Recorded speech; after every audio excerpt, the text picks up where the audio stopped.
Welcome to Life Stories, where we dive into real-life experiences filled with challenges, growth, and the lessons we learn along the way. Today's story is about a man who, overshadowed by his perfect brother, inherits what seems like a worthless piece of junk, but discovers that sometimes life's biggest surprises come from the most unexpected places. It's a tale of self-discovery, family dynamics, and the ultimate triumph over adversity. So sit back, relax, and get ready for a journey you won't forget. Don't forget to subscribe to the channel and start today's story with us. I grew up in the shadow of my older brother, Ryan. I often wondered if I would ever step out from it, or if I'd always be the afterthought, the other son in the Carter family. Ryan was the golden child, the pride of our parents. He was the captain of his high school football team, got straight A's in every subject. And now, as an adult, he was a successful businessman. He was the kind of person who walked into a room and automatically commanded attention. I don't think anyone ever questioned his worth. It was as if his path had been paved with gold, and all he had to do was walk down it. And then there was me. Well, let's just say that if someone ever mentioned my name in town, it was usually followed by, "At least he's not making the front page for the wrong reasons." To be honest, I stopped expecting fairness a long time ago. I learned to live in Ryan's shadow. When I worked hard and earned an A on a tough test, my mother barely acknowledged it, as though it were just something I was supposed to do. But when Ryan won a game, or succeeded in anything, the whole family would throw a party. It was as if he had secured a Super Bowl ring every time he accomplished something. I quickly realized that no matter how much I tried, it never seemed to matter. No one was looking at me. Take my 18th birthday, for example. Ryan was gifted a brand new Dodge Challenger, a gift worthy of a graduation or something monumental. My mother cried when Dad handed him the keys, as though he had just completed a military career at West Point. I remember standing there, watching them, feeling as though I were invisible. As for me, I received a toolkit from Walmart. It wasn't even a decent one, just a cheap set that broke the moment I actually tried to use it. It wasn't about the gift. Really, it was the message. It was always Ryan who received the praise, the love, the attention. It was always Ryan who mattered. I learned to stop trying. After a while, it wasn't worth it. Why bother when no one seemed to care? So, when Dad passed away, I wasn't expecting any big windfall. I wasn't holding my breath for some inheritance to change my life. Still, I thought maybe, just maybe, he'd at least throw me a bone. Maybe a little cash or something to show I wasn't completely invisible. But no, at the reading of the will, it was Ryan who received everything. The house, the restaurant, the savings, the whole damn empire. And me? I got a shack. No, really, a literal shack, a dilapidated, rotting storage shed on the far side of town. Inside, a rusted-out car that looked like it hadn't moved since Reagan was president. I stood there, staring at the lawyer, as if I were in some surreal dream. My mother barely even looked at me when the lawyer handed me the deed. She stirred her Diet Coke with a lack of emotion, as if this were just another Tuesday in the Carter household. "Well, at least you finally got a project," she muttered. "Maybe you'll learn how to do something useful." It stung, but I knew better than to expect anything else. To them, I was just the screw-up, the one who couldn't get it right. Even in death, Dad had made it crystal clear who mattered and who didn't. Ryan lounged across from me in his tailored suit, smirking as he turned through the legal papers confirming his new fortune. He didn't even bother pretending to feel bad. Why would he? He had been winning this game since birth.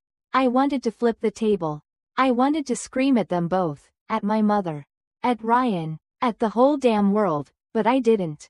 Instead, I shoved the papers into my jacket pocket, stood up, and walked out. No dramatic exit, no parting words, just a bitter taste in my mouth that I couldn't shake. I didn't even feel like I had the right to be angry. After all, wasn't this the life I had been given? The life where I was always second best. Always second place? I sat in my car, gripping the steering wheel so tightly that my knuckles turned white.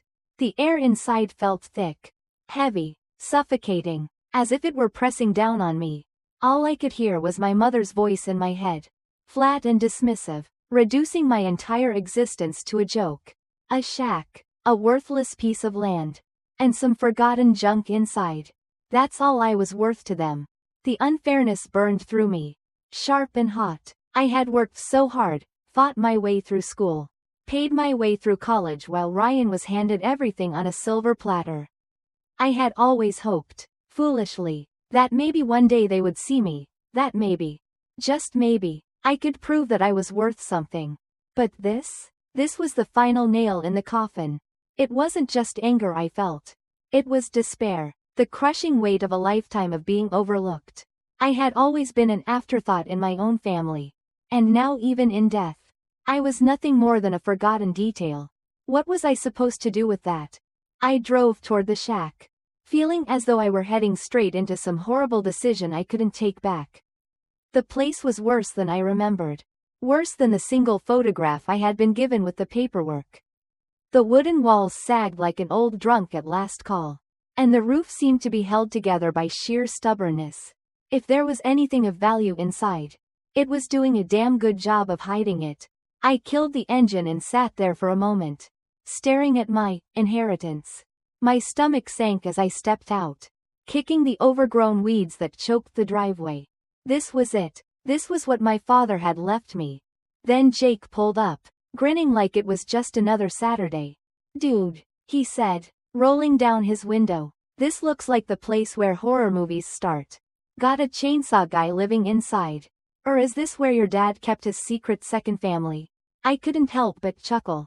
"I have no idea, man," I replied, "but if there's a secret stash of cash in there, drinks are on me for the next year." Jake laughed, shaking his head. "Yeah, right. More likely we're about to find a raccoon den or something," he said, with a sigh. I pulled the key from my pocket and approached the door. The padlock was rusted, but the key still fit. With a loud snap, it opened. I swung the door wide, and the smell hit us first, a mix of old gasoline, rotting wood, and mildew, thick enough to slap you in the face. Dust swirled in the afternoon light, revealing a clutter of forgotten junk, rusted toolboxes, empty oil cans, a busted-up workbench, and piles of old newspapers.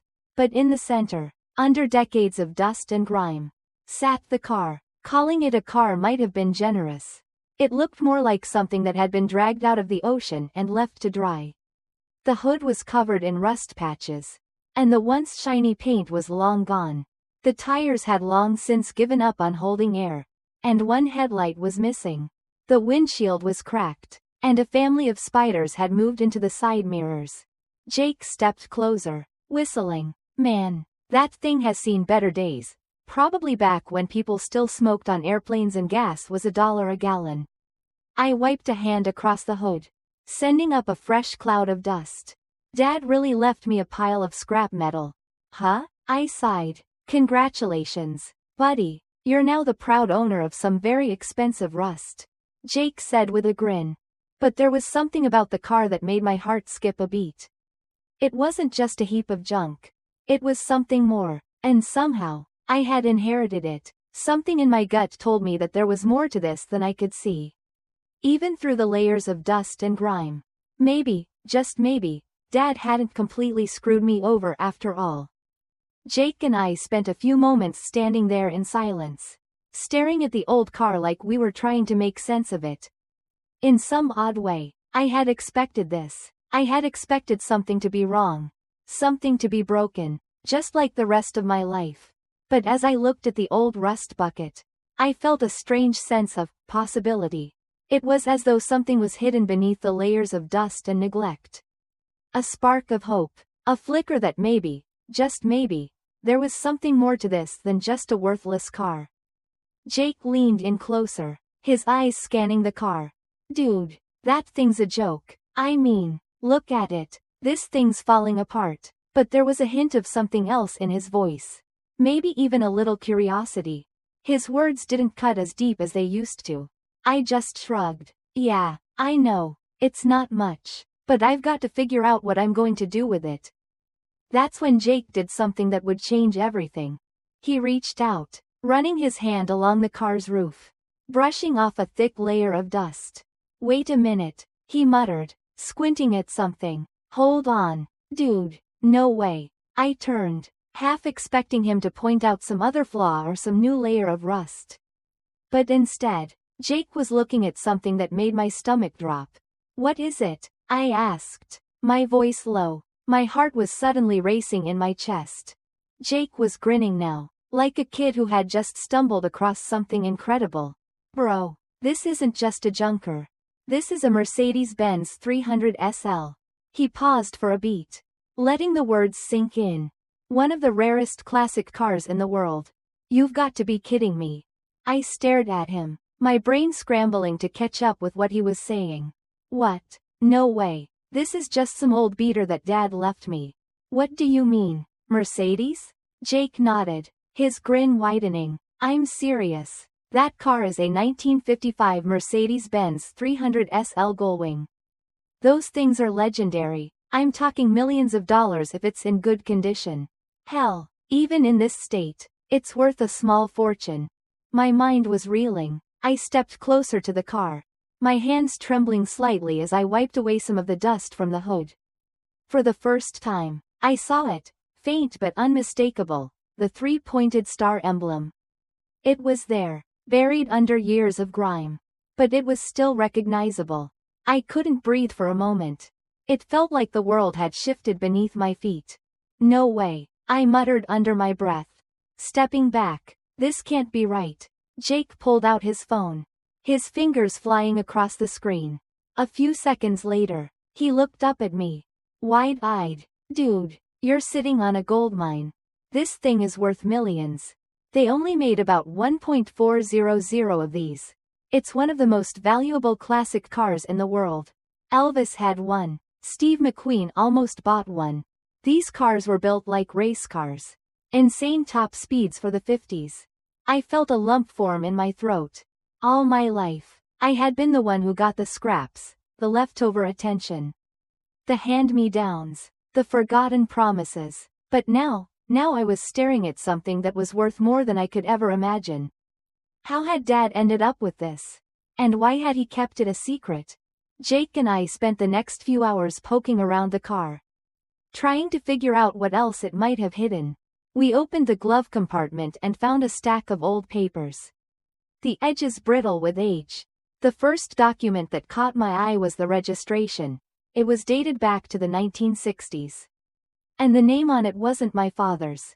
Richard Anderson. I blinked, confused. Who was Richard Anderson? I'd never heard that name before. "Who's Richard Anderson?" Jake asked, leaning over my shoulder. "Is that your dad's name?" "No," I answered, shaking my head. "I don't know who that is. But clearly, this car didn't belong to my dad. So how did he end up with it?" My thoughts were swirling, trying to make sense of everything. Jake chuckled, shaking his head. "Man, this is crazy. You've got a rare classic car. And now you've got a mystery to solve." It felt like I had just stepped into a story, something out of a movie. Except it was my life.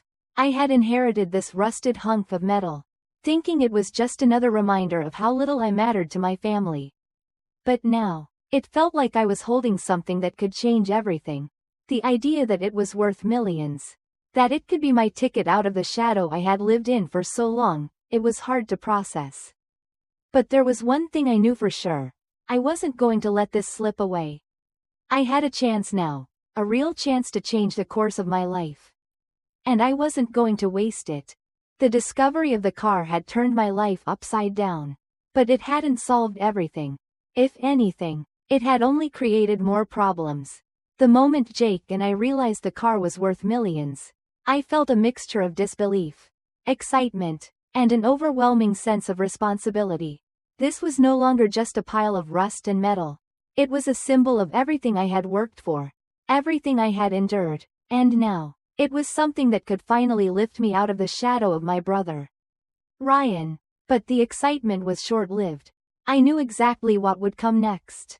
Ryan, he had always been the golden child, the one who got everything handed to him without question. The house, the restaurant, the savings, all of it had gone to him after Dad's death. Now, he would see this car as just another piece of the inheritance puzzle that was his by birthright. And that was something I couldn't allow. A few days after Jake and I discovered the car's true value, my phone buzzed with a text from Ryan. "We need to talk." My stomach tightened. I knew exactly what this was about. It was only a matter of time before he came for what was, rightfully, his. I'd seen the way he acted when it came to money. He didn't care about legacy. He cared about control. He'd always been the one to dictate what happened in our family. But I wasn't going to let him do it this time. When I arrived at Mom's house, I saw Ryan standing in the driveway, arms crossed, waiting. His new BMW gleamed in the sunlight, a perfect reflection of the life he had built for himself. It was all about appearances with him, always polished, always pristine, always in control. He didn't bother to acknowledge me when I pulled up. He just stood there, as if I was the one who needed to come to him. "Mark," he said, his voice cool, "we need to talk about the car." I clenched my fists but kept my calm. "What car?" I asked, feigning ignorance. I wasn't about to give him any advantage. "The car, Mark. The Mercedes." He narrowed his eyes, the smirk already forming on his face. "You've got the title now, don't you?" I tried to remain unaffected. But inside, a wave of frustration was building. "What's it to you, Ryan? You've already got everything else." Ryan didn't even flinch. "It's about family, Mark. Dad left that car for both of us. It should be shared, 50-50. I shook my head, trying to stay calm, but the words stung. "Don't pretend you care about family now. You didn't even mention the car when Dad was alive. It only matters to you now that you know it's worth something." Ryan's jaw tightened. "Don't be ridiculous. This is about preserving Dad's legacy. You're not thinking clearly. You're being selfish." I felt a surge of anger. "Selfish?" I said, my voice rising. "I worked for that car. I put in the time, the effort, the money to restore it. I'm the one who brought it back to life. You didn't lift a finger." Ryan scoffed, his face flushing. "You were always the screw-up, Mark. Dad probably gave you that junker because he felt sorry for you. He probably thought you'd never amount to anything." The words hit harder than I wanted to admit. I wanted to yell, to scream at him, but instead, I took a deep breath and met his gaze. My voice steady. "You're wrong. It's mine, Ryan. It was left to me, not you." Ryan stepped closer, his eyes hardening. "You're being unreasonable. You can't just keep it all to yourself. It's part of the family, Mark. It should be shared." At that moment, Mom stepped outside. She looked between us, sensing the tension. "What's going on, boys?" she asked, her voice soft but with a trace of concern. I didn't want to get into this with her. "Not now." "Nothing," I said. "We're just having a conversation." But I could tell she wasn't buying it. Mom frowned and wiped her hands on her jeans. "Mark," she said gently, "we need to talk about this. It's not just about the money. Your father wouldn't have wanted you to sell it. It's part of the family." I shook my head, trying to keep my frustration in check. "This isn't about money, Mom. It's about respect. Dad left me that car. It was mine, and I'm not giving it up." Ryan stepped in again, his tone more forceful now. "Come on, Mark. Be reasonable. Sell it, and we'll split the money.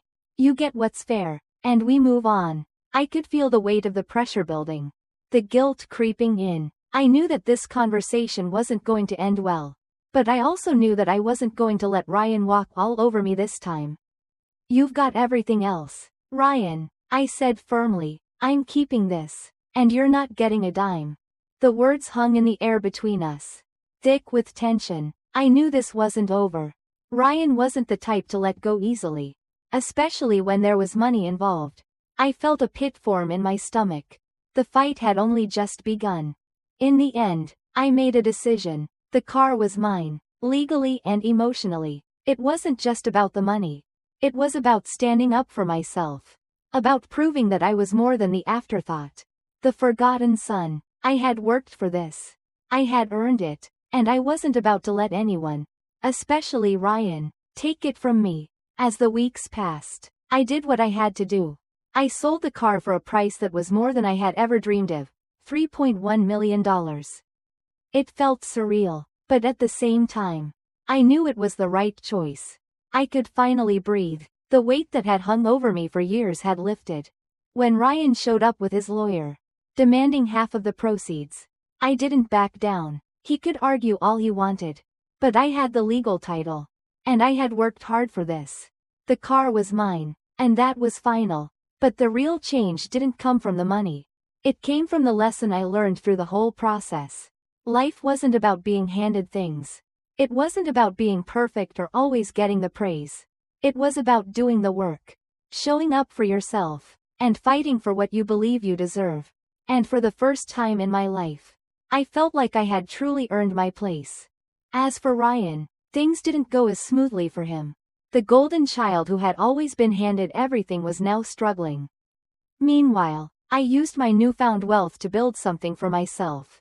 I opened an auto restoration business, a dream I'd never dared to chase before. And when Jason reached out, asking for a job, I knew that I didn't have to prove anything to him anymore.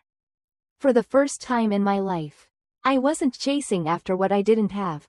I already had everything I needed. If you want to hear more inspiring stories of overcoming challenges and life lessons, don't forget to subscribe to our channel and stay tuned for new videos from Life Stories.